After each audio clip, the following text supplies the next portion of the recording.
রায়গঞ্জ বিশ্ববিদ্যালয়ে উপাচার্যের সাংবাদিক বৈঠক। অভিযোগ, তৃণমূল শিক্ষা বন্ধু সমিতির লাগাতার বিক্ষোভের সমস্যায় পড়ুয়ারা। উচ্চশিক্ষা দপ্তর রাজ্যপালের কাছে লিখিত অভিযোগ দায়ের উপাচার্যের। কোনো নির্দেশ না পেলে আইনি ব্যবস্থার হুঁশিয়ারি উপাচার্য ডক্টর দীপক কুমার রায়ের।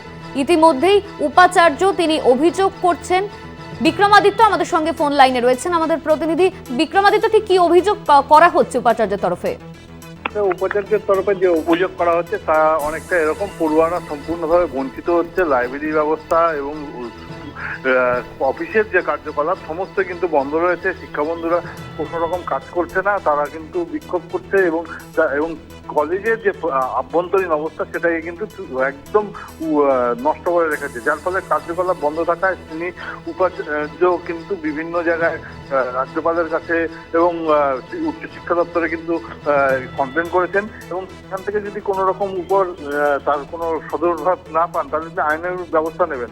অপরদিকে শিক্ষাবন্ধু সংগঠনের পক্ষ থেকে কিন্তু রাজ্য উপাচার্যের বিরুদ্ধে অঢেল অভিযোগ নিয়ে এসছে। তারা কিন্তু বলছে যে এই উপাচার্য সম্পূর্ণভাবে দায়িত্বপ্রাপ্ত উপাচার্য, তিনি কিন্তু গাড়ি ব্যবহার করতে পারেন না, তিনি কোয়ার্টার ব্যবহার করতে পারেন না, সেগুলো কিন্তু অনৈতিকভাবে করছেন।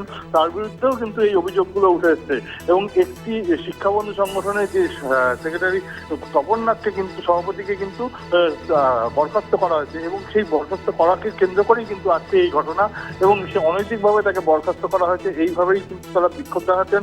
যতক্ষণ না পর্যন্ত তাদের বহিষ্কার থেকে মুক্ত করা হবে ততক্ষণ কিন্তু তারা এই আন্দোলন চালিয়ে যাবে।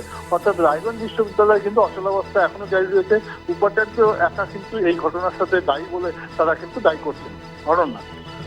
ধন্যবাদ তোমার বিক্রমাদিত্য, আমাদের সঙ্গে ফোন লাইনে ছিলেন আমাদের প্রতিনিধি বিক্রমাদিত্য বিশ্বাস।